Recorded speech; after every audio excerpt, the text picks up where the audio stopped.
লালমনিরহাটের কালীগঞ্জের উত্তর ঘনেশ্যাম এলাকার মৌজাস্থ বিদ্যুলের দোলার ২টি পুকুরে বিষ প্রয়োগ করে সব মাছ মেরে ফেলা হয়েছে। এতে প্রায় ৫০ লাখ টাকার ক্ষতি হয়েছে বলে জানিয়েছেন পুকুরের মালিক।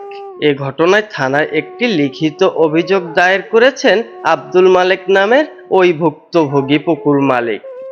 মঙ্গলবার রাতে উপজেলার তুষভান্ডার ইউনিয়নের ঘনেশ্যাম এলাকার নর্থ বেঙ্গল মৎস্য প্রকল্পের পুকুরে এই ঘটনাটি ঘটে।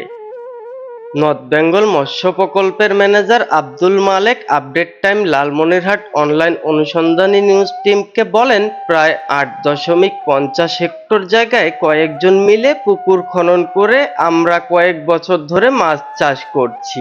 এবার আমি নিজের সবকিছু দিয়ে ৫০ লাখ টাকার মাছ চাষ শুরু করি। কিছুদিনের মধ্যেই মাছগুলো বাজারে বিক্রির উপযোগী হতো।